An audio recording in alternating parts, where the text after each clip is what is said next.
Mokoia Island has always had special significance for the people of Rotorua.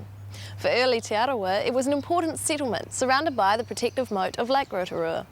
Even now, the people of this area hold it close as a special place to learn and remember our natural and cultural history.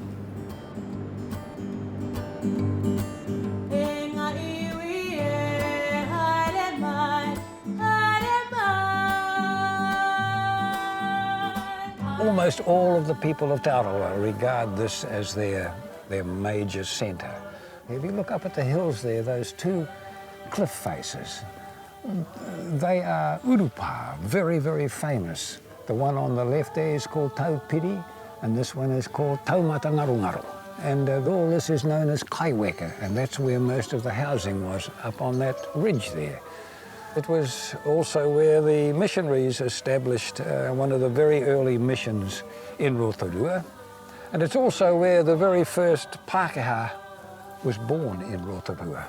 Unfortunately, he only lived for 5 months. So he was the first child born in Rotorua, Pākehā child, and the first to die in Rotorua. And he's buried just at the back of these rocks here, as are thousands of other people resting here on Mokoia Island.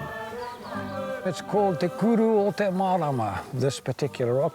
1823, there was a colossal battle on Mokoia Island when Hongi Hika from the far north, he brought his canoes in from the coast. And because they were completely equipped with muskets, the Arawa presented no great obstacle to them.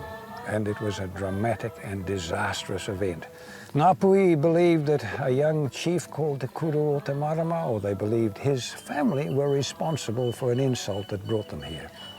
So they caught Te Kuru o Te Marama, and the legends that I was given was that he was held up against this rock and tortured to death. One of my ancestors, his name was Mitahi Kairo. I'm named after him. And he was actually the one who made peace when Hongi Hika came down. A woman, one of our ancestors, Te Ao Kapurangi, she asked Hongi Hika if she can go and save her people. And he said to her, "Those that crawl between your legs will be saved."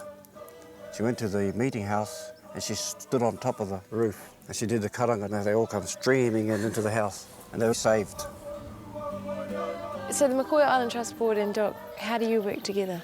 We have a really strong relationship, and that's sort of been built up over the years between working with them.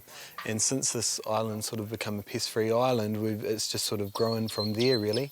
They own the place, so we're here as guests and we manage the biodiversity side of things.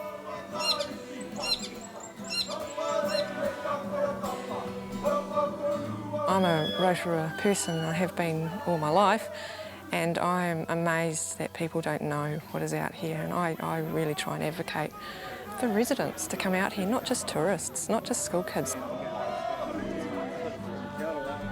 Nobody lives out here anymore, but the value of Mokoia to the people of Rotorua has not been lost.